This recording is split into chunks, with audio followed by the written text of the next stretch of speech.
আর আওয়ামী লীগের ব্যাপারটা হচ্ছে কারো জানাজা যায় সেখানেও যা জয় বাংলা স্লোগান দেয়, গ্রেপ্তার করবেন না কেন? তাদের সন্ত্রাস বিরোধী আইন যা আওয়ামী লীগকে নিষিদ্ধ রেখে সন্ত্রাস বিরোধী আইন করছে, এই আইনের আমি চরম বিরোধী।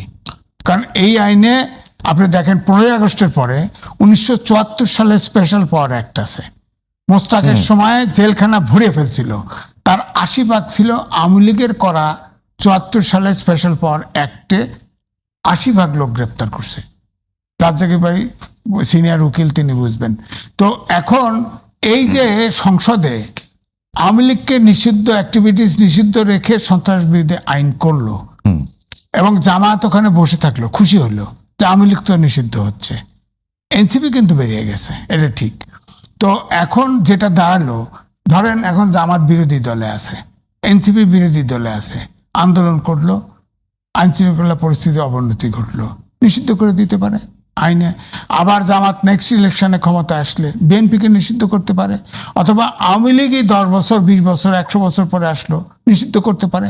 এই ধরনের ব্লান্ট কালো আইন করা তো গণতান্ত্রিক দিকে যাত্রা করতে চাই, এই আইন করা উচিত হয় নাই। তো এখন যে পরিস্থিতি, যে ফখরুল ইসলাম আলমগীর সাহেব নিজে বলে থাকলেও শেখ হাসিনা দুটো দিক, একটা হচ্ছে তিনি নেতৃত্ব ছাড়তে রাজি না ভারতের পক্ষ থেকে, এটা আমাদের মানব জমিনের সম্পাদক সাহেব নিজে ওপেন বলছে, তার ভিডিও আছে, যে তাকে বলছে যে সে একটা ওপেন স্লোগান হয়েছিল না যে ক্লিন ইমেজের লোক দিয়ে আওয়ামী লীগ গঠন করা, না সে নিজে ছাড়বে না। প্রথমে একটা চিন্তা করছিল তার ছেলে মেয়ে দিয়ে করা, না তাও ছাড়বে না, সেই নেতা থাকবে। এখন সে নেতা থেকে ওই যে কয়েকটা পত্রিকায় ইন্টারভিউ দিছে, একটাতে অনলাইন ইন্টারভিউ দিছে সমর্থক, 3টে আমার কাছে ধরা আছে। আবার আমাদের বাংলাদেশের ইত্তেফাকে বাংলা ওই আনন্দবাজার পত্রিকার আবার ছাপানো হয়েছে, সেখানে কিন্তু লাগাই দিছে যে ফাঁসির মঞ্চ রেডি করো, জেলখানা রেডি করো, আমি ডিসেম্বরের মধ্যে আসতেছি। এই নিউজে এই কথাই নেই। সমর্থক অনলাইনে যেটা নিছে নিয়ে সেটা করছে সমর্থ ভৌমিক, সিনিয়র সাংবাদিক, সে খুব নাম করা, তার নিউজে এটি সত্য। সেখানে সে বলছে যে হ্যাঁ আমার বিরুদ্ধে বিচার অন্যায় করা হয়েছে, এই সেই, আমি তো খুন করি নেই, দিস অ্যান্ড দ্যাট, সে যেভাবে বলার সেইভাবেই বলছে। তো ওই প্রশ্ন বলছে যে আপনার কি যে আপনার নূতন নেতৃত্ব আওয়ামী লীগের হবে কিনা, করা হবে কিনা, তখন সে উত্তর দিছে যে না, নেতৃত্ব সংকট নাই তো আওয়ামী লীগে, সময় মতো সময় হলে আমি নিজেই এসে নেতৃত্ব দেব, পরিষ্কার। তো সুতরাং আমার কথা হচ্ছে এখনো যে রাজনৈতিক অবস্থা তৈরি আছে, ধরেন শেখ হাসিনা আসছে শোনা গেল বর্ডারে আসছে, কোনটা আগে, কোন আলোচনা আগে, যে আওয়ামী লীগের বিচার আগে নাকি আওয়ামী লীগ দেশে ফিরবে কি না? বিচার তো কোর্টেই আছে, ট্রাইব্যুনালেই আছে, সেই বিচার প্রক্রিয়া নাকি খুব বেশি আলোচনা হচ্ছে না? কাঙ্ক্ষিত কোনো অগ্রগতি আছে? আপনি বলেন যে এই সরকার কাজ কিন্তু বোঝা মুশকিল আমার কাছে, কিন্তু যতটা হালকা মনে করেন ততটা আমার কাছে কিন্তু হালকা মনে নাই। এ ধরেন অনেক, আমি হালকা মনে করছি না, আমি তলে তলে অনেক কাজ করতেছে, এটা ঠিক।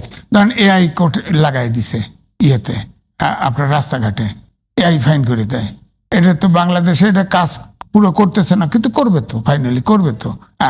তারপর ধরেন এই যে যত নির্বাচনী ইশতেহারে যতগুলো প্রতিশ্রুতি ছিল সব এক এক করে বাস্তবায়ন করতেছে, পদ্মা ব্যারেজ করতেছে, পদ্মা ব্যারেজ, তিস্তা ব্যারেজও প্ল্যান করতেছে, আবার ফের টেকটাপ থেকে তেঁতুলিয়া আপনার হাইওয়ে করার প্ল্যান করতেছে তো। এখন টাকা কবে আসবে? আপনি বললেন যে টাকা তো এখন বাজেট আছে সামনে 9,30,000 কোটি টাকা। আজিজ, আমি যেটা বলছি কি, আওয়ামী লীগের উন্নয়নের অনেক বড় ফিরিস্তি আছে, এর আগে এরশাদের উন্নয়নের অনেক বড় ফিরিস্তি আছে, এর আগে পাকিস্তানের অনেক বড় উন্নয়নের ফিরিস্তি আছে, ব্রিটিশেরও অনেক বড় ফিরিস্তি আছে। তো আপনি আমি আপনাকে বলি, আপনি কি ন্যায় বিচারের প্রতিষ্ঠা করবেন আর উন্নয়ন প্রতিষ্ঠা করবেন? দুইটা কি কখনো সাংঘর্ষিক না? আপনার ধরেন উন্নয়ন হলে উন্নয়নের সাথে কি ন্যায় বিচার সাংঘর্ষিক কোনো কারণে? আইয়ুব খান যাওয়ার কথা ছিল না, এই সংসদ ভবনটা আইয়ুব খান করছে, রূপপুর অ্যাটমিক এনার্জি প্ল্যান্ট, কিন্তু আমি সেটাই বলছি যে ব্রিটিশ আমলে, পাকিস্তান আমলে, এরশাদের আমলে কিংবা শেখ হাসিনার আমলে উন্নয়ন নিয়ে যদি আপনি কথা বলেন, মূল সংকটটা ন্যায় বিচার, উন্নয়নের সাথে দুর্নীতির সম্পর্ক কম ছিল, শেখ হাসিনার সময় উন্নয়ন হয়েছে কিছু, কিন্তু চুরিও হয়েছে। প্রজেক্টই করা হয়েছে চুরি করার জন্য, প্রজেক্টই করা হয়েছে চুরি করার জন্য। এই যে ধরেন অনেকে বলে না রেল লাইন চলে, হ্যাঁ চলতে আরাম লাগে, কতটুকু খারাপ লাগে, কত খরচ হয়েছে বলেন? পৃথিবীতে এত খরচ হয়েছে? এই যে এক্সপ্রেস ওয়ে করছে, এত খরচ হয়েছে সব জায়গায়। তো এই জন্য আমি বলছি যে এখন শেখ হাসিনা ফেরত আসলে সব অভ্যুত্থানের শক্তি এক হয়ে যাবে। এটা শেখ আলমগীর সাহেব আনতে চাইলেও পারবে না। আর ট্রাইব্যুনালে কিন্তু মামলা আছে, তার ভিতরে রায় হয়ে গেছে একটা, আর মামলা চলমান, আমি ট্রাইব্যুনাল রায় দিয়ে দিল। না, আমি একটু এইটা নিয়ে একটু মানে আবহাওয়া রাজ্জাকে আপনার কাছে একটু জানতে চাই। প্রশ্ন হলো আসলে ফেসিবাদী যে কাঠামো প্রতিষ্ঠিত হয়েছে সেটা কি দল আওয়ামী লীগ দোষী না শেখ হাসিনা দোষী? এখন যে কথাটা বলা হচ্ছে যে শেখ হাসিনার উপর সব দায় চাপিয়ে তাকে যারা ফেসিবাদী হতে সহযোগিতা করলো তাদের কি কোনো কারণে নর্মালাইজ করার একটা প্রক্রিয়া চলছে কিনা? শোনেন, আপনি চুরি হইছে আমরা বলতেছি, বিচার করছি না। যেমন ধরুন শেখ হাসিনার উন্নয়নের নামে অনেক চুরি হয়েছে। শেখ হাসিনা থাকাকালীন টকশোতে আমরা বলছি, শেখ হাসিনা যাওয়ার পর যে সরকার আসেন তিনি বলছেন, তিনি নির্বাচন দিয়ে যাওয়ার পর যে সরকার আসে তারাও বলতেছে তারা যা অপরাধ করেছে অমার্জনীয়। এই শব্দ পাইছেন তো আপনি? হ্যাঁ, পেয়েছি। তা আপনি যদি বলেন যে অপরাধ করছে সেই অপরাধের মানে অপরাধের ক্ষমার অযোগ্য, এই কথা তো সরকার থেকে বলা, আমার থেকে বলা আর মাঠের লোক থেকে বলা সেম টেক্সট, কিন্তু অ্যাকশন তো নিতে হবে। আপনি বলে ছেড়ে দিচ্ছেন টাকা পাচার হইছে, লক্ষ কোটি টাকা পাচার হইছে বলে ছেড়ে দিচ্ছেন, মানে ছেড়ে দিচ্ছেন, পরবর্তী স্টেপটা কোথায়? এই কথা তো নতুন বলা হচ্ছে না, এই কথা তো 5ই আগস্টের আগেও বলা হয়েছে। 5ই আগস্টের আগে যারা আমরা টক শো করছি সেখানেও বলছি যে উন্নয়নের কাজ হচ্ছে, কিন্তু উন্নয়নের সাথে ব্যাপক চুরি হচ্ছে। তখন তারা ক্ষমতায় ছিল, ধরা ছোঁয়ার বাইরে ছিল। ক্ষমতার থেকে যাওয়ার পর তো আর্কাইভে সব কাগজপত্র আছে না, বাজার দর আছে, সব আছে, গল্প তো ঘরে বসে করলে হবে না। ওই মোবাইলটা কিনছি কত টাকায়, বালিশ কত টাকায় কিনছি, পর্দা কত টাকায় কিনছি, তখনকার বাজার দর কত, সব বাজারে আছে না, সব ডকুমেন্টস আছে। তো মামলা কি হচ্ছে? 71 সালের যুদ্ধ নিয়ে কথা বলতেছি আমরা, যুদ্ধ অপরাধী পক্ষে বিপক্ষে, ইনফ্যাক্ট মামলা কি হচ্ছে? আসেন জুলাই অভ্যুত্থান, সেখানে অনেক লোক মারা গেছে জুলাই অভ্যুত্থানে। এই জুলাই অভ্যুত্থানে মারা যাওয়ার পর আজকে যে বিচারটা হওয়ার কথা, সেই বিচারটা কি হচ্ছে? কতগুলা ঘটনা আমি বললাম এখানে, 3টা ঘটনা, 71, 24 প্লাস উন্নয়ন করার পর যে তসরুফ, ফান্ড তসরুফ, এই যে সব অপরাধগুলো যদি একত্র করেন, এটা আজকের সরকার বা আজকের সরকারই যদি বলি আমি, কারণ যখন যে সরকার থাকে দায় দায়িত্ব তাকে নিতে হবে। আমরা তো সরকারের বিরোধিতা করতে এখানে বসি নাই, সমালোচনা করতেও বসি নাই, এখন আলোচনা করতে চাই। সমালোচনা হলো নেগেটিভ দিক তুলে ধরা, আর আলোচনা হলো আমাদের করণীয় কি। তো করণীয় কি করতে হলে আমার একটাই বক্তব্য, এই অপরাধগুলো আপনারা কি লিগ্যাল লেন্স থেকে দেখছেন না পলিটিক্যাল লেন্স থেকে দেখছেন? যদি লিগ্যাল লেন্স থেকে দেখেন, ইট ইজ অ্যান অফেন্স, অপরাধ, সেই অপরাধের বিচার হইতে হবে। বিচার আপনি করতে পারেন কি না পারেন, ইনিশিয়েট করতে হবে, শুরু করতে হবে, আমার দেখতে হবে। আমি তো দেখছি না, 55 বছর যাবৎ মুক্তিযুদ্ধের পক্ষ শক্তি বিপক্ষ শক্তি দেখতেছি, আমরা কি আদৌ দেখছি? এগুলো কোনো মামলা তো তামাদি হয় না, অপরাধ তো তামাদি হয় না, আদৌ কি বিচার হয়েছে? তাহলে কি আপনি পলিটিক্যাল লেন্স দিয়ে দেখতেছেন? পলিটিক্যাল লেন্স মানে কি? আমি পলিটিক্যালি ব্যবহার করব, স্টপ ইট। আপনি যদি পলিটিক্যাল লেন্স দিয়ে দেখেন তাহলে ভাই বন্ধ করে দেন, আমরা সামনের দিকে যাই। একদম পরিষ্কার বলে দেন যে ভাই অনেক ঘটনা ঘটছে, 71 সাল থেকে ঘটছে, তারা কিন্তু সব সহাবস্থান করতেছেন, 68টা সিটও পেয়েছেন, সাথে নারী সহ 76টা সিট পেয়েছেন, আবার তার বিরোধিতা করতেছেন। আমি তো ভাই এই হিপোক্রেসির কোনো মানে বুঝি না। এই টকশোতে এসে বহু লোকে বলে কি যে জামাতের বিচার করতে হবে, স্বাধীনতার পক্ষ বিপক্ষ শক্তি তাদের বিচার করতে হবে ইত্যাদি, তারা জাতির কাছে মাপ চাইলে হবে। আরে ভাই, এত লোক মারছে, মাপ চাইলে মাপ হয়ে যাবে? বরং তারা তো সেভ করতে আসে জামাতকে, আমাদের পক্ষে কথা বলছে। হ্যাঁ, এই কথা বললে সেভ হয়ে যায় না? আজকে সে যদি বলে হ্যাঁ যাত্রীর কাছে ক্ষমা চাইলাম, এরপরে কি ক্ষমা চাইছে মানে অপরাধ, এটা 160 উপরে স্টেটমেন্ট হয়েছে, তাই আপনি রাজনীতি করতে পারবেন না, হবে? তারপরে হাসিনা বলবে আমাদের ক্ষমা করে দেন, 160 উপরে স্টেটমেন্ট হবে? সেই জন্য বলছি পরিকল্পিতভাবে রাষ্ট্রটাকে কিভাবে দেখছে। এই রাষ্ট্র বলতে আমি এই সরকারকে বলছি না, অতীত সরকার সহ সবাই প্রত্যেকে এগুলাকে রাজনৈতিক লেন্স থেকে দেখে আসছেন। এটা জাস্ট একটা মানে আপনার কোনো ইস্যু নাই, এবং পুরা দেশটা আমরা সবাই মিলে এমন জায়গায় গেছি, আমাদেরকে কে এই বয়ান শিখাইছে, এই বয়ানের ভিত্তিতে আমরা দেশটাকে আগায় নিতে পারতেছি না, থেমে আছি। এখন আওয়ামী লীগের বিচার করব, আবার জামাতের বিচার করব। না, তবে একটা ঠিক, ওই জায়গাটা কি বলবেন যে একেবারে সরকারের পক্ষ থেকে সরকার একদম হ্যাঁ, বলছি। সিনিয়র মন্ত্রী একেবারে বলছেন যে আমরা সুযোগ দিতে চাই। সেই জায়গাটা আসছি। তবে একটা জিনিস বলতে পারি, পলিটিক্যাল লেন্স দিয়ে আওয়ামী লীগ দেখবে না একটা ঘটনা, সেই ঘটনা 24-এর অভ্যুত্থান। যদি কখনো তারা ক্ষমতা ফেরত পায় ইনশাল্লাহ তাআলা, আপনি নিশ্চিত থাকতে পারেন তখন আর তারা এটা পলিটিক্যাল লেন্স দিয়ে দেখবে না, লিগ্যাল লেন্স দিয়েই দেখবে। মব জঙ্গি বইলা আজকে যারা আছে 70 বছর বয়স হইল তাদের মৃত্যুদণ্ড দেওয়া হবে, এটা আপনি মোটামুটি নিশ্চিত থাকতে পারেন। এইবার আসেন আপনার দামি দায়িত্বশীল মন্ত্রী কি বলছে। দায়িত্বশীল মন্ত্রী বলছে যে আমরা সব রাজনৈতিক দলগুলোকে তাদের কর্মকাণ্ড করতে দিতে চাই, এবং সেটা আমরা ফলো দেখছি যে আওয়ামী লীগের অনেক নেতাকে এখন জামিন দেওয়া শুরু হয়েছে, এবং একটা আলোচনা শুরু হয়ে গেছে সব জায়গায়। হ্যাঁ, এখন যে আপনি যদি- আওয়ামী লীগ এটা আসলে কি, এটা রাজনৈতিক এটা হলো বক্তব্য না? এটা হলো আমার কাছে মনে হয় কি জনগণের সাথে ডিপ্লোমেসি করা। কেন বলছি যে কথাটা, এবং আপনি দেখেন নির্বিকার আমরা মেনে নিচ্ছি। যেমন ধরেন ভাই, যেটা ক্রিস্টাল ক্লিয়ার যে শব্দটা, সেটা কি? গণভোটে হাতে ভোট দিবেন। এইটার অর্থ কি বাংলাদেশে কেউ ভাববে যে গণভোট পাশ করার পর বলা হবে গণভোট আইনে নাই, সংবিধানে নাই? আবার গণভোট কি জুলাই সনদে আমরা স্বাক্ষর করতাম না, বাহানা হইতে পারে নির্বাচন নিয়ে। নির্বাচনের আগে বললেন আমরা সবার আগে স্বাক্ষর করেছি, বরং যারা জুলাইয়ের পথ চেতনার পক্ষে যারা, তারা অনেকেই তখনও স্বাক্ষর করেন নাই, এ কথাও তো বলা হয়েছে। তারপরে যখন ভাই আপনি নির্বাচনের পর এটা বলতেছেন বাহানা না হয় যাতে, সেজন্য তার মানে কি আপনাদের ওই যে সুস্পষ্ট পরিষ্কার বক্তব্য ওই হায়ের মধ্যে ছিল অ্যাবসোলুটলি না। তাই তো আপনারা এখন এটা করছেন। তাহলে কি আপনি একবারও ভাবেন না আমি তো জনগণকে বললাম কি আর করছি কি?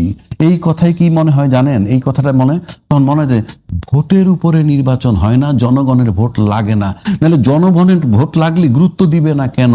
ওই যে ইঞ্জিনিয়ারিং কথা আমরা শুনি, এই ইঞ্জিনিয়ারিং সিস্টেমে ডিসাইড হয়ে যায় কারা করবে, কাজে ভোট ইম্যাটেরিয়াল।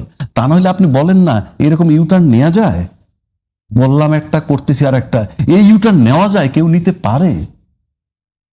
51% লোক আপনাকে ভোট দিল, 70% লোক গণভোটে ভোট দিল, আমরা সবাই ইউটার্ন নিয়ে নিলাম। কেন কথাটা বলছি? এই যে হায়ের ভিতরে না, যেটা পরিষ্কার করেন আফটার ইলেকশন। তাহলে আপনারা যে নির্বাচন আওয়ামী লীগের কার্যক্রম নিষিদ্ধ করছেন to get the popularity of the people, ওইদিকে আইন করছেন, এইদিকে ধরছেন না। তার মানে হায়ের ভিতরে না, নায়ের ভিতরে হা। অর্থাৎ আমি কাগজে কলমে দেখাচ্ছি রাজনৈতিক কর্মকাণ্ড নিষিদ্ধ, কিন্তু মাঠে হচ্ছে। তার মানে ওই গণভোটের মতোই, ওটা হয়তো আন্ডারস্ট্যান্ডিংও থাকতে পারে। কারণ এই সেকেন্ড আর একটা চ্যাপ্টারে আসেন, শেখ হাসিনার প্রতি ইনসাফ করা হবে, এই কথাটার মানে কি? আপনার না, কাছে শেখ হাসিনা কোনো ইনসাফ করা হবে না, যদি উনি দেশে আছেন। ন্যায় বিচার মানে তো ইনসাফ। No, who has told you? ইনসাফ কি আপনি করবেন না কোর্ট করবে? আদালত আদালত করবে। আদালত তো ইনসাফ করবে না, বিচার করবে। ইনসাফ ও বিচার একই। নো, শুনেন না, আমি শেষ করতে দেন। একজন আসামির জন্য ন্যায় বিচার ইনসাফ কোনটা? আসামির জন্য টেলমি, আসামির জন্য ইনসাফ তার ন্যায় বিচার পাওয়া। আসামির জন্য ইনসাফ মানে মুক্তি দেওয়া। না না, আসামির জন্য ইনসাফ কোনটা? না রাজ্জাকি ভাই, যদি উনি- আরে অপরাধ করলে বিচার হবে। মৃত্যুদণ্ডপ্রাপ্ত আসামির জন্য পরে যদি আপনি বলেন আপনি ইনসাফ করা হবে, মানে কি? আমি তো বিচারাধীন না, মৃত্যুদণ্ড হয়ে গেছে একটা। ইনসাফের শাব্দিক অর্থ মনে হয় ন্যায় বিচার। ইনসাফ করা হবে মানে কি? ন্যায় বিচার করা তো হবে। একটা জাজমেন্ট হয়েছে না, হ্যাঁ, তারপর উনি আসবেন, উনি প্রসিডিউর মোতাবেক যাবেন, হ্যাঁ। আদালত ডিসাইড করবে। আদালত This is ইনসাফ। ফাঁসি দিলে আমি আরে আদালত ফাঁসি দিল তো ইনসাফ। ইনসাফ। হ্যাঁ, কি ফাঁসি দিল ইনসাফ না? হ্যাঁ, ঠিক আছে, ঠিক আছে। তা আপনার এখানে মৃত্যুদণ্ড হওয়ার পর জানা আমি বলবো ইনসাফ করা হবে মানে কি? এটা তো ইনসাফ হয় নাই। আমি এই কথা বলবো কেন, কথাটা আপনি বুঝতেছেন না। না ঠিক আছে, একজনে আপনি- কি? আপনি বলছেন যে ওই জায়গা থেকে রাখেন বলতে আর পারেন বলি কিনা? না, আর আসেন না, আপনার কাছে একটা লোক দণ্ড হয়েছে, আপনার কাছে আসছে পলাতক ফর এক্সাম্পল, আর ঠিক আছে তুই যা স্যারেন্ডার কর গিয়ে, কথার কথা স্যারেন্ডার কর গিয়ে তোর প্রতি ইনসাফ করা হবে, এটার অর্থ কি দাঁড়াবে তার কাছে? আপনার সাধারণ জ্ঞানে বলেন, তার কাছে অর্থটা কি দাঁড়াবে? সে মানে সে মুক্তি পাবে, মুক্তি পাবে, ফেভার পাবে, এইটা ব্যাস এইখানে থাকেন। এইবার আসেন, তাহলে এই একটা কথা, কেন এটা আপনার কনফিডেন্স কোথা থেকে হইলো আপনি ইনসাফ করবেন? কনফিডেন্সটা কোত্থেকে হইলো? কারণ আপনি যখন আপনার নির্বাচনী ইশতেহারের ভিতরে ছিল বিচার বিভাগের জন্য একটা পৃথক সচিবালয় করবেন, ছিল না?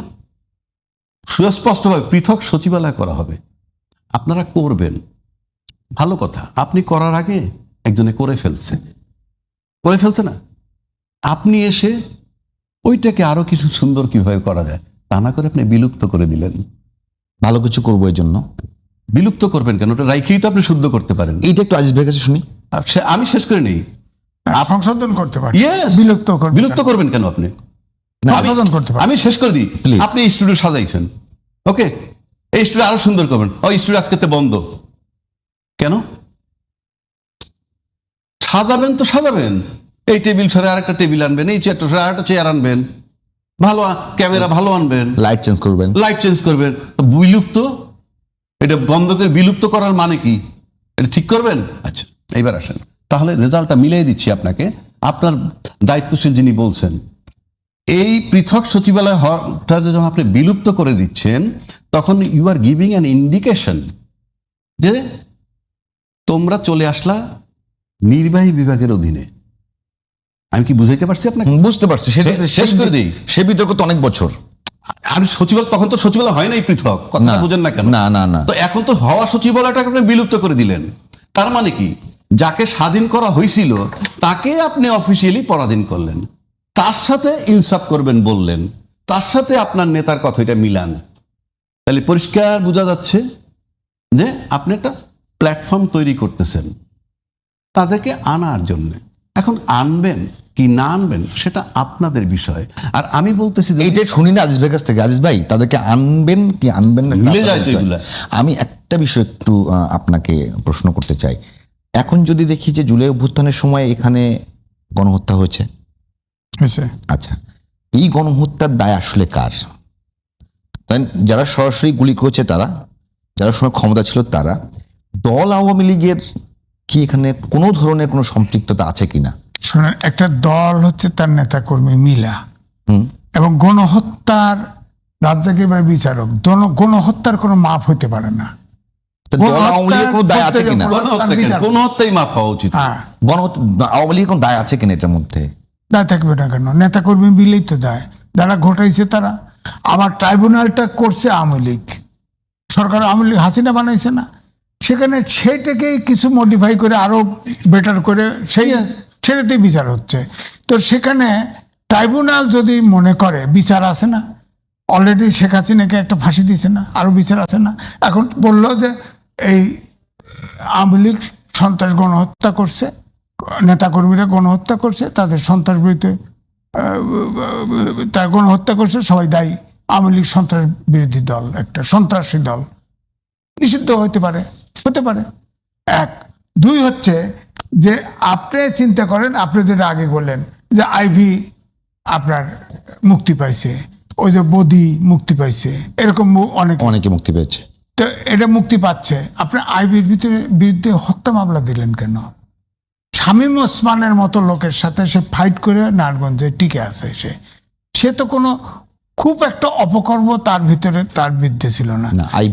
আইবিদেরকে দিয়ে যে আওয়ামী লীগ করার একটা প্রচেষ্টার কথা এসছে, সেটা কি সমর্থন করে না? এটা আমি আইবিকে যতক্ষণ না, আইবিরা আওয়ামী লীগের মধ্যে নির্যাতিত, আওয়ামী লীগের মধ্যে পলিশ লোক, ভালো লোক, অনেকের নাম এসছে এরকম, তাদেরকে দিয়ে আওয়ামী লীগ রিফর্ম করবার মানে মতি ভাই সেদিন বলেছেন, সেই প্রচেষ্টাটাকে আপনি কতখানি সমর্থন করেন? মতি ভাই বলছি তো, সেই প্রসেসটা তো গন, সেই প্রসেস তো হচ্ছে না, ক্লিন আওয়ামী লীগ হচ্ছে না। তো এখন কি কোন জায়গায় বক্তব্য, বিবৃতি কিংবা বয়ানে সেই আওয়ামী লীগের সেই জায়গাটাকে মানে আবার নতুন করে উত্তোলন করবার জায়গা? এটা তো হবে না, আমি বিশ্বাস করি। আমি 3টে রিপোর্টই পড়ছি, এটা হবে না। শেখ হাসিনার নেতা মাইনেই করতে হবে, তাছাড়া কোনো আওয়ামী লীগ হবে না। কিসের আইবিকে অমুককে? আওয়ামী লীগের মালিক শেখ হাসিনা, সে থাকবে, তাকে মাইনে করতে হবে। আবার শেখ হাসিনা যখন সময় হয় তখন আসবে, কোন অভ্যুত্থান হোক আর যা হোক আসবে, সেই সময় আর তার জন্য আসতেছে না। আমি বলতেছি সে আসতে গেলেই দেশের রাজনীতি আউট হয়ে যাবে, উল্টা যাবে। আগে যে জায়গায় ছিল 5ই আগস্টের আগে, সে জায়গায় চলে যাবে। সুতরাং এটা হচ্ছে না, তার স্ট্র্যাটেজি ভুল। শেখ হাসিনা ভুল স্টেটমেন্ট। তার উচিত ছিল এইটাই ঠিক, যে আলোচনাটা ছিল যে কিছু নির্দোষ লোক টোক দিয়ে আওয়ামী লীগ অর্গানাইজ করতো, সে বলতো বাইরের থেকে এটাই আমার আওয়ামী লীগের নেতা, তাহলে কিন্তু কিছু সংগঠিত হওয়ার সুযোগ ছিল। কিন্তু প্রশ্ন হচ্ছে, আবার ট্রাইব্যুনালে বিচার আছে, তো বিচারে যদি ফেসে যায় কি করবেন? আপনার অ্যাক্টিভিটিস নিষিদ্ধ আছে তো, অর্থাৎ ডক্টর মোহাম্মদ ইউনূস যে অধ্যাদেশ জারি করে গেছিল অ্যাক্টিভিটিস এক্সিকিউটিভ অর্ডারে, সেটাই তো আপনার ফাইনালি অনুমোদন করা হয়েছে সংসদে। তো এটা আবার বিচারে আছে, ট্রাইব্যুনালে আছে। ট্রাইব্যুনাল যেটা করা আইন, সেটা তো শেখ হাসিনারই করা, 1974 সাল স্পেশাল পাওয়ার অ্যাক্টের মতো। সেটাতে বিচার করে কয়ে দিব এটা সন্ত্রাসী দল। এবং ওইখানে আছে পেপার, পত্রিকা, ভয়েস, সুপিরিয়র রেসপন্সিবিলিটি সব আছে। ট্রাইব্যুনাল একটা আন্দা জায়গা, সেখানে আপনার ফাঁসানো কোনো ব্যাপারই না, কারণ সব কিছু সাক্ষী চলে। তো আপনি এটাকে ওখান থেকে মুক্তি পাবেন কেমন যদি বিচার করতে চায়?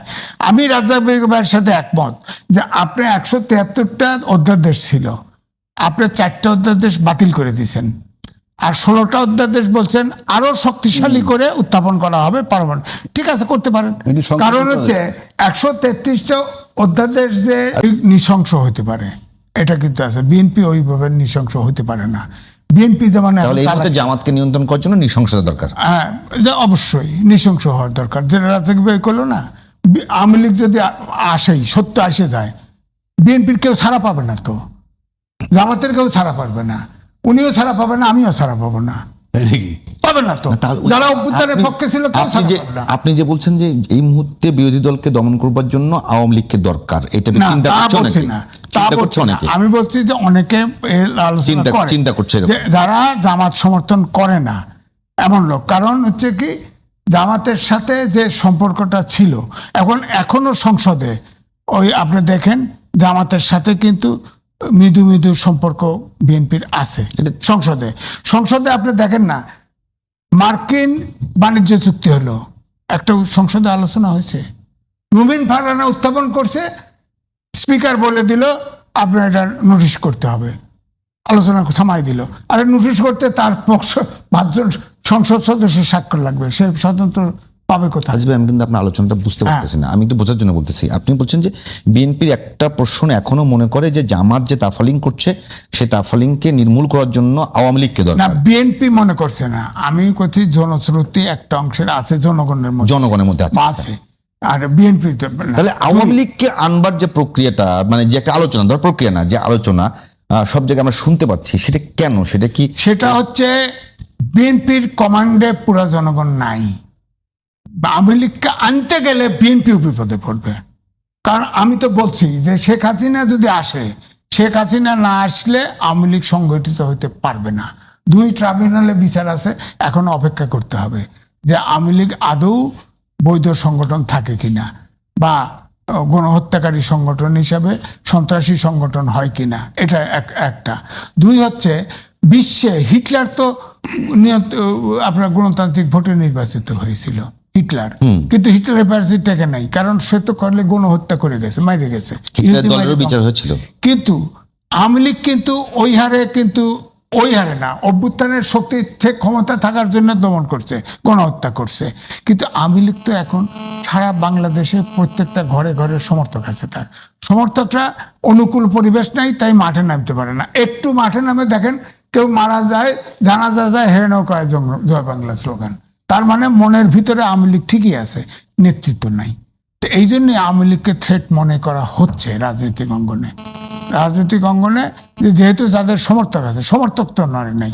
বাংলার মাটি সোনার চৌকাঠি, যে যা পিরিয়ডে এই যে ধরেন, এই যে শেখ হাসিনার সময় যে দমন পীড়ন, গুম খুন অত কিছু হইলো, জামাতের একটা লোক কমছে, বিএনপির একটা লোক কমছে, কত মাইরে ফেলছে না, লোক করে নাই, সমর্থন ওঠে না বাংলাদেশে। এমন এই পাট খেতে ফালায়, ধান খেতে ফালায়, পুকুরে ফালায়, কিন্তু বিএনপি ছাড়ে নাই, কেউ জামাতও ছাড়ে নাই।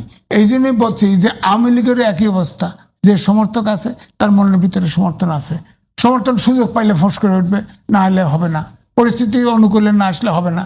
তো এখন আমার বক্তব্য হলে, আমি গণতন্ত্র যদি চাই, আমি সময় মতো হিট করলাম না কেন? অর্থাৎ নেপালের মতো তখন যদি নির্বাচন হইতো, তখন আমি কিন্তু বলছি যে বিএনপি ইউনুসের ফাটাবাসের চিপায় পড়ছে, কারণ বিএনপিকে প্রতিবাদ করতে শুনি নেই। বিএনপি কোনো মতে নির্বাচন দিলেই তারা জিতবে, এরকম একটা ভাবে ছিল। এই জন্য বলছি, ফাটাবাসের চিপার গল্প জানেন, বাঁশ ফেরে দাঁড় করে রাখছে, বানর লাফ দিয়ে এদিক যায় ওদিক যায়, এরপরে একটা পর্যায়ে অন্ডকোষ আটকায় গেছে। হ্যাঁ, কারণ অন্ডকোষ আটকানো উনি বলছে না, ঐক্যমত কমিশনে সালাউদ্দিন সাহেব সবসময় যে বক্তব্য রেখেছে তাতে সে নোট অফ ডিসেন্ট দিছে, এবং ঐক্যমত কমিশনের নোট অফ ডিসেন্টের নিচে লেখা আছে, নোট, যারা নোট অফ ডিসেন্ট দিয়েছে জনগণের ম্যান্ডেট পাইলে তারা তাদের মতো করে বাস্তবায়ন করতে পারবে। তার মানে ঐক্যমত কমিশন তাদেরকে দায় মুক্তি দিয়ে গেছে। সালাউদ্দিন সাহেব ওই জায়গায় ঠিক থাকলো না কেন? তারেক রহমান শেষে কইল কে যে হাঁ ভোটে ভোট দেন, তারা ওই স্ট্যান্ডেই থাকলো না কেন? এর কি সাপোর্ট করতে হবে? আপনি বললেন যে না, ইলেকশন যদি না দেয়, এই জন্য ইলেকশন দেয় না, আপনি সংবিধান করেন, 18 মাস পরে ইলেকশন আপনি রাজি হইলেন কে? 18 মাস সংবিধানে কোথায় আছে? আপনি 6 মাসের ভিতরে নির্বাচন আদায় করলেন না কেন? আজান দিয়ে নামলেন না কেন মাঠে? ইংরেজ সরকার লাঠি ছিল, কয়েকজন লোক তাও চুরি বাটপাটি নিয়ে ব্যস্ত। হ্যাঁ, এখন সবগুলোর বিরুদ্ধে, প্রায় সবগুলো ইংরেজ সহ সবগুলোর বিরুদ্ধে দুদকে অভিযোগের বিচার হয় না কেন বলেন? আপনি CNN এর এক্সিকিউটিভ মারা যায়। একটা অভ্যুত্থান, মানে অন্য প্রশ্ন করে, অভ্যুত্থান পরবর্তী সরকার হিসাবে ইউনূস সরকারকে মানে আপনি কিভাবে মূল্যায়ন করবেন? খুব বাজে হবে না খুব ভালোভাবে? এটা বর্গী, ব্রিটিশ আমলের বর্গী, এরা লুটতরাজ করতে দেশটারে ফোকলা বানায় দিয়ে গেছে। এই দোষটাকে মানে যে কোনো ইলেক্টেড সরকারও ঠিক করতে পুরা জনগণের সমর্থন লাগবে, এই দেশটা ঠিক করা সম্ভব না। ধরেন 28 লাখ কোটি টাকা ঋণ রেখে গেছে, ব্যবসা নাই, বাণিজ্য নাই। ইউনূস সরকার, হ্যাঁ, ইউনূস সরকার। এখন 28 লাখ সরকার, কোটি? হ্যাঁ, 1 বছর 18 মাসে, হ্যাঁ 18 মাসে মনে হয় হিসেবটা না, সব মিলা, সব মানে মিলা। আওয়ামী লীগের আমল থেকে হ্যাঁ, সব এখন পর্যন্ত। তো এখন আমি বলতেছি যে শোনেন, এছাড়া ব্যবসা নাই, বাণিজ্য নাই। তারপরে যে প্রবাসী আয় ছিল, প্রবাসীরা মধ্যপ্রাচ্যের যুদ্ধের কারণে সেটাও তো এখন কমে গেছে। তো এখন তো এই যে আমি মনে হয় আপনাকে প্রশ্নটা বুঝাইতে পারি নাই। যে আমি বলতেছি যে মানে যে কোনো দেশে অভ্যুত্থানের পরে সরকার আসে, সারা বিশ্বে বিভিন্ন সময় আসছে, সেই হিসেবে ডক্টর ইউনূস খুব ফেল নাকি সফল? শূন্য। ওর বিচি কেটে দেওয়া উচিত। ও দেশটারে শেষ করে দিছে একদম। কিভাবে? যার নাম করে দিছে। কিভাবে? আপনি বলেন, সে আপনি উত্তরা দিয়ে বাড়ি যান, তার মতো মোনাফেক চতুর আর নাই, এই বাংলাদেশে জন্মগ্রহণ করে নাই, সে বাংলাদেশেই না। আপনি চিন্তা দিয়ে বাড়ির আপনার সাথে কি কোনো কারণে মনে করেন, কোনো কারণে যারা অভ্যুত্থানে পরাজিত হয়েছে তারা যেরকম ডক্টর ইউনূসকে একেবারে কড়া সমালোচনা করে, আপনিও কি সেরকম করছেন কোনো কারণে? আমি নাকি বুঝে শুনে? শোনেন, আমি মুক্তিযুদ্ধ করেছি 71 সাল থেকে। মুক্তিযুদ্ধের সাথে কি ডক্টর ইউনূসের কোনো ক্লাস আছে? আমার তার কোনো ফিলোসফি নাই। ফিলোসফি হলে লুট করা, এবং আমেরিকান কায়দায় নামে বেনামে মাল লুট করো। উত্তরায় দিয়ে বাড়ি যান, অর্ধেক জায়গা ছেড়ে দিয়ে গেছে, কিন্তু তার নামে কিচ্ছু নাই। তার নামে কিছু নাই, আবার উনি নিয়ে গেছে। হ্যাঁ, উনি নিয়ে কোনো অভিযোগ নাই, মানে আলোচনা আছে এরকম? আলোচনা না, একজন সিনিয়র সাংবাদিক হিসেবে আজিজ ভাই, আলোচনা দিয়ে কি কোনো তথ্য দেওয়া যায়? শোনেন, সে করছে কি, তার প্রতিষ্ঠান ওই যে গ্রামীণ ব্যাংক, গ্রামীণ ফোন, ওইসব নামে লইছে। ও আচ্ছা, বুঝছেন না, ইনডাইরেক্টলি সেই ফাইনালি তার ট্রাস্ট, গ্রামীণ ট্রাস্ট, এইসব নামে লইছে, নিয়ে দিয়ে বাড়ির অর্ধেক লয়ে গেছে। সে অর্ধেক লয়ে গেছে। Yunus medical, Yunus nursing home, সব বিল্ডিং উঠে গেছে সব। আবার দেখেন, আপনি বলেন তো দেখি, সে এখন ভিভিআইপি আছে, 1 বছরের সে নিজে প্রজ্ঞাপন জারি করে SSF সে পাহারা নিয়েছে 1 বছরের জন্য। এই সরকার কিন্তু সেটা আবার বহাল রাখছে। কেন? সে সকালে উঠে গোপনে 7টায় ট্রেন ধরে 7টার প্লেন ধরে চলে গেছে কেন, টার্কিশ এয়ারওয়েজে, কেউ জানে না। একটা ভিআইপি গেল, কেউ নিউজ নাই, টেলিভিশন জানে না, কিছু জানে না। এটা তো চুরি করে দেওয়া। এখন আছে অনেকে ওইখানে খাইকে। আমি আমি আমি যেটা বলতেছি কি, ডক্টর ইউনূসে আপনি যে সমস্ত কথা বললেন সেগুলো তার দুর্নীতি নিয়ে কথা বলছেন, যেগুলো বিচার হবে। ডক্টর ইউনূসে পলিসিগত জায়গায় আপনার কাছে কি মনে হয় না যে অভ্যুত্থান পরবর্তী কোনো দেশে যে বড় ধরনের সংকট দেখা দেয়, বিভিন্ন গ্রুপ উপগ্রুপের মধ্যে ঝগড়া হয়, বিবাদ হয়, কে এই অভ্যুত্থানের মালিক, কে অভ্যুত্থানের পিতা, এটা নিয়ে একটা বড় ধরনের যুদ্ধ হয়, সমস্যা হয়, সেই জায়গাটাতে ধরেন বাংলাদেশে অভ্যুত্থান হয়েছে মূলত পুলিশের বিরুদ্ধে, পুলিশ ছিল প্রতিপক্ষ, সেই রকম একটা ভঙ্গুর আইন শৃঙ্খলা বাহিনী নিয়ে ডক্টর ইউনূস 1.5 বছর চালিয়েছেন, একটা ভালো নির্বাচন দিয়েছেন, সব মিলিয়ে বলবেন আপনি শূন্য? না, নির্বাচন দিয়েছে, কিন্তু ইতিমধ্যে চুরি চামারি যা করার করে ফেলছে, সময় মতো নির্বাচন দেয় নাই। নেপালের যে প্রধানমন্ত্রী হলো, প্রধান বিচারপতি ছিল, কতজন মারা গেছিল নেপালে? হ্যাঁ, 5 জন মারা যাক। নেপালে পুলিশের বিরুদ্ধে সরকার তো ভেঙে গেছে। নেপালে পুলিশ সে এসে নেপালে পুলিশ কি গুলি চালিয়েছিল? না, প্রথম শব্দ উচ্চারণ জানার জন্য নেপালের অভ্যুত্থান আর বাংলাদেশের অভ্যুত্থানের প্যাটার্নটাই এক কিনা জানার জন্য বলতেছি। না, এটা না, নেপালে ওইভাবে হয় না, এটা ঠিক, কিন্তু দুর্নীতি, অপশাসন সবই ছিল। এবং আনুপাতিক। আপনি অনেকক্ষণ বলছেন আজিজ ভাই। না, আমি শেষ করি, একটা কথা বলি, শেষ করি। আপনি যদি ইউনূস যদি ক্ষমতার লোভ না করে সময় মতো নির্বাচন, সে তো পারতেছে না, পারে নাই, তো সে নির্বাচন দিয়ে দিত। দেশে এই হয়েছে সেই হয়েছে, সে পারতেছে না, সময় মতো নির্বাচন দিয়ে নেপালের মতো চলে যেত সে। এই যে এখন এই যে তরুণরাই ক্ষমতা আসতো, তরুণদেরকেই ভোট দিত, কিন্তু তরুণদেরকে সে ব্যবহার করছে সব জায়গায়, মপ টপ করে, চুরি চামারি করে। এই ভিডিও এখনো পাবেন, দেখেন ওই যে হাসনা, হ্যাঁ, মপ বানাইছে, সব জায়গায় ব্যবহার করছে। মপ বানাইছে, ছাত্রদেরকে বিতর্কিত করছে, একবারের জন্য বলছে তোমরা লেখাপড়া করো, রাজনীতি করো, সবাইকে উদ্যোক্তা হও করে এই তরুণ সমাজ ধ্বংস করে দিচ্ছে। সে তরুণ সমাজ এই দেশের দাঁড়ানোর ব্যবস্থা নষ্ট করে দিছে। সুতরাং তার তো রাজ্জাকি ভাই, মানে ডক্টর ইউনূসের ব্যর্থতাই কি আজকে, মানে আপনি সব জায়গায় দেখবেন যে একেবারে বক্তব্যের ক্ষেত্রে, মানে বিদেশে পালিয়ে থাকা আওয়ামী লীগ নেতারা বা দেশের ভিতরে যারা আছে, বিভিন্ন ভার্চুয়াল জগতে যারা বিভিন্ন বক্তব্য দিচ্ছেন, লেখালেখি করছেন, তারা প্রত্যেকের কিন্তু গান পয়েন্টে একমাত্র ডক্টর ইউনূস। যে মানে শেখ হাসিনাকে পতন করবার জন্য যে মেটিকুলার ডিজাইনের অভিযোগ আনা হয় ডক্টর ইউনূসের বিরুদ্ধে, আজিজ ভাইয়ের কথার সঙ্গে ওই জায়গাটা মিলিয়ে আসলে কি আজকে যে আওয়ামী লীগ প্রাসঙ্গিক হয়ে উঠছে, সেটা কি ডক্টর ইউনূসের ব্যর্থতা? আওয়ামী লীগ প্রাসঙ্গিক কে করলো আমি সেটা জানি না। প্রশ্ন হচ্ছে যে এই সংসদ নির্বাচন হয়েছে তো 5 বছরের জন্য, 5 বছরের জন্য না, মাত্র 3.5 মাস যাচ্ছে। এখনই কে পুনর্বাসিত হবে, আসবে, এখনই ভাবার কি আছে? এটা কিন্তু আলোচনা হচ্ছে। হবে কেন? আমি তো 5 বছরের জন্য নির্বাচন করছি। 5 বছরের মধ্যে 2 বছর যাক, কথার কথা, সরকারের অবস্থা দেখি কি হয়, তারপরে না। আপনি এখনই যদি আপনার আওয়ামী লীগের পুনর্বাসনের চিন্তা করি এবং নির্বাচনের ই করি, তাহলে তো আবার একটা নির্বাচনের চিন্তাই আমরা করতে পারি খুব দ্রুত, যে হ্যাঁ বাদ দিয়েছিলাম, ঠিক হয় নাই। না, আপনি কি বুঝতে, আপনি কি মানে আমি তো একমত অ্যাড করে দিই যে বিভিন্ন সময় ওই 5 আগস্টের পরে যারা পালিয়ে গিয়েছিল, তা তো এই আশঙ্কায় পালিয়ে যায়নি যে আমি কোনো অন্যায় করি নাই, আমাকে মানুষ কিছু করবে। তারা এই আশঙ্কা নিয়ে পালিয়ে গিয়েছিল যে আমি যে পরিমাণ অন্যায় করেছি তাতে আমি আক্রান্ত হতে পারি। যে লোকগুলো পালিয়ে গেল তারা দেশে ফিরছে, তারা বিভিন্ন জায়গায় ফিরছে, তারা তাদের চেয়ারে বসছে, পজিশনে আসছে। এবং আমি বলি বিভিন্ন খবরের কাগজ থেকে শুরু করে বিভিন্ন গণমাধ্যমে, যেমন আজকে আমরা আলোচনা করছি যে আওয়ামী লীগের দেশে ফেরা নিয়ে আলোচনা হচ্ছে, এই আলোচনা তো অপ্রাসঙ্গিক ভাবে করছি না আমরা। আমি অপ্রাসঙ্গিক ভাবে বলছি না, আমি বলছি এত দ্রুত আসতেছে কেন আলোচনাটা, সেটার প্রেক্ষাপট বলতেছি। আপনার মনে আছে যে আব্দুল মোমেন সাহেব সরকার পতনের 8 মাস পর দেশ থেকে বের হইছে? হ্যাঁ, তারা নিজের বক্তব্য, আমি 8 মাস পরে বের হইছি এবং আমি 5 বার বাসা বদল করেছি, 6 বার আমার সিম কার্ড বদল করেছি, প্রশাসনের সহযোগিতায় বের হইছি। তার মানে বাসা বদল, সিম কার্ড বদল সব প্রশাসন জানতো।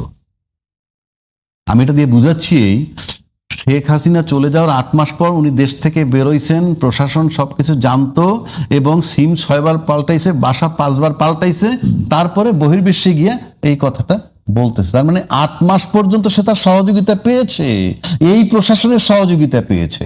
আপনাকে ওই জায়গাটায় হিট করতে হবে, ওই প্রশাসনের সহযোগিতা পেয়েছে। 8 মাস পরেও কিন্তু আবার আরো কিছু লোক বেরোয় কাস্টডিতে গেছে, পরদিন নিম্ন আদালতের থেকে জামিন পাইছে, নিম্ন আদালত থেকে জামিন পেয়ে গেছে। আইন হলো একটা মাকড়সার জাল। এটা আমার কথা না, সক্রেটিসের কথা। 4000 বছর আগে যিনি বইলে গেছেন, আমি ঠিক অ্যাকুরেট বছর বলতে পারবো না, তখন সে যে বলছে আই সেলুট, তার মেধার সেলুট দেই। আর নয় তো একই ঘটনা তখনও ঘটতো। তা না হলে এইটা বলতো না আইন হলো মাকড়সার জালের মতো, ছোট ছোট সব আটকা পড়ে, কিন্তু বড়রা জাল ছিঁড়ে বেরিয়ে যায়।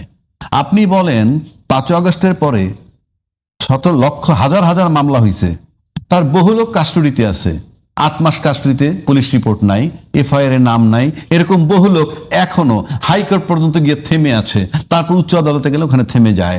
আবার দায়িত্বশীল ব্যক্তি ক্যান্টনমেন্টে শেল্টার নিয়েছিল, পরে এক সময় নিখোঁজ হয়ে গেল, তারপরে বের হইয়া ম্যাজিস্ট্রেট কোর্ট থেকে সে জামিন পাচ্ছে, পায় নাই? পাইছে। কিভাবে, এটা কি করে? তার মানে ওই যে বড় বড় মাছ আইনের জাল ছিঁড়ে বেরিয়ে যাচ্ছে। আর এই আইনের জালটা কে ছিঁড়ে দিল? বিচার বিভাগের পৃথক সচিবালয় বিলুপ্ত করে। অর্থাৎ বিচারক স্বাধীনভাবে কাজ করতে পারছে না, তাকে আমার অধীনস্থ, আমি হেঁটে যাব তার পাশ দিয়ে, উনি ভাববেন আমার নিয়োগকর্তা যাচ্ছে। তো সেই জন্য আমি বলছি, আসলে বাংলাদেশের রাজনীতি আমি পিছের দিকে আর যেতে চাই না, ফর গডসে। আপনারা যে আলোচনাগুলো করেন আমার কষ্ট হয়, কারণ আমি সামনের দিকে যেতে চাই। আপনি কল্পনা করেন তো, আপনি কল্পনা করেন, ধরেন এনসিপি স্টপ, কারণ আমার তো পার্লামেন্ট নাই এই মুহূর্তে, এনসিপি স্টপ, তারপরে জামাত স্টপ, তাদের কোনো রোল নাই। কিন্তু আপনি যদি এই মুহূর্ত ভাবেন, সংসদে গিয়ে দুটো কথা বলবে, সরকারে 2/3 মেজরিটি বিএনপির আছে, বিশ্বাস করেন আমি মনে প্রাণে চাইতেছি বিএনপি কাজ করুক। আপনি ধরে নেন যে আপনার কোনো ডিস্টারবেন্স নাই, আপনি কোনো ডিস্টারবেন্স নাই, কেউ যদি ডিস্টার্ব করে আপনি আমাদেরকে যৌক্তিকভাবে বলবেন, আমরা এই টকশোতে সেটা প্রতিবাদ করব। আমরা দেখতে চাই আপনি দেশটাকে আপনারা চালাইয়া আগায় নেন। আমাদেরকে এই আলোচনার সাবজেক্টগুলো আপনারা যে ডেইলি নিয়ে আসেন টকশোতে, এতে মনে হয় কি জানেন, দেশের আপনার পিছনের দিকেই যাচ্ছি আমি।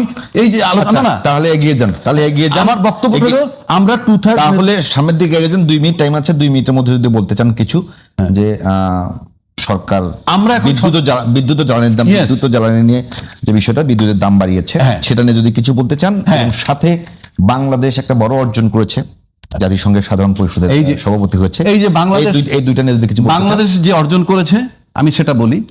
খলিলুর রহমান সাহেব জাতিসংঘের সাধারণ অধিবেশনের প্রেসিডেন্ট হয়েছেন 1 বছরের জন্য।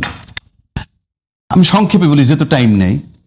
উনি বিএনপি সরকারের পররাষ্ট্রমন্ত্রী, এবং উনি যখন এই প্রচারে নামছেন তখন কিন্তু ওনার ব্যাকগ্রাউন্ডটা ছিল বাংলাদেশের পররাষ্ট্রমন্ত্রী। এছাড়া কিন্তু উনি অতীতে অনেক কর্মকাণ্ড করছেন। আমি মনে করি এই মুহূর্তে সাধারণ পরিষদে আমাদের খলিলুর রহমান সাহেব ওইখানে প্রেসিডেন্ট হওয়ার কারণে 2টো লাভ হয়েছে। একটা লাভ, বিএনপি সরকারের পররাষ্ট্রমন্ত্রী তিনি এখন জাতিসংঘে, সেই হিসাবে মনে করি বিএনপির নামটা, বিএনপির পররাষ্ট্রমন্ত্রী এই আমার দলটাকে বা রাষ্ট্রের সরকারকে এক ধাপ সামনে আগায় নিয়েছে, এক পরিচিতির ক্ষেত্রে।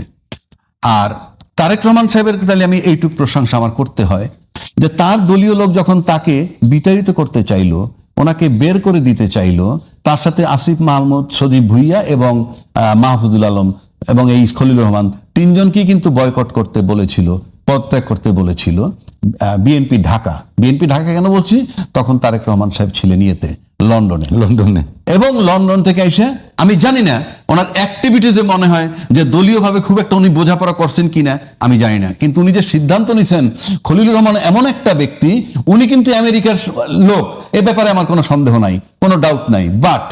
বাট আমেরিকার পক্ষে থেকেও 100 ভাগ উনি ইন্ডিয়া সফর করেছেন, উনি চায়না সফর করছেন।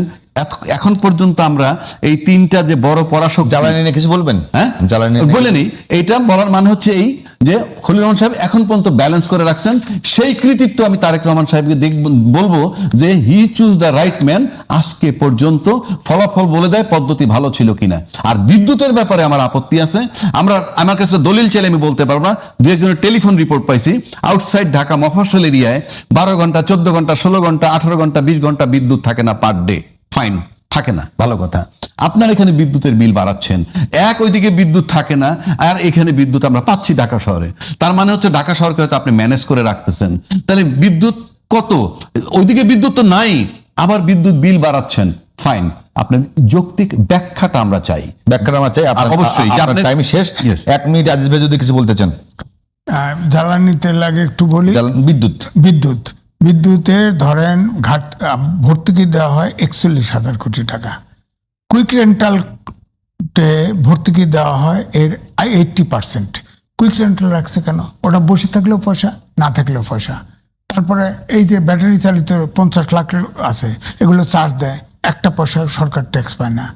সুতরাং এইগুলো যে অপচয়গুলো বন্ধ করলে এই বিদ্যুৎ তো দাম বাড়াতে হতো না। এই জন্য আমি বলবো বিদ্যুৎ হচ্ছে জীবন এবং জীবিকার প্রাণ শক্তি, এবং বিদ্যুতের দাম বাড়ানো মানে নিত্য মানুষের দাম ক্ষতি হবে। বাজার আজিজ ভাই আমাদের শেষ করতে হবে। হ্যাঁ, তো এই জন্য বলছি যে আপনার ধরেন বিদ্যুতের দাম, তারপরে যেগুলো কথা ছিল ওগুলো তো নাই। এই যে আমার কথা হচ্ছে যে এই সরকারে পলিটিক্সে কিন্তু একটা পারসেপশন, বিশেষ করে বাংলাদেশে খুবই জরুরি। পারসেপশনটা হচ্ছে এই সরকার কিন্তু অনেক জিনিসকেই কিন্তু চতুরতা করার চেষ্টা করতেছে। এই চতুরতাতে ধরা পড়তেছে, এটা কিন্তু উচিত না।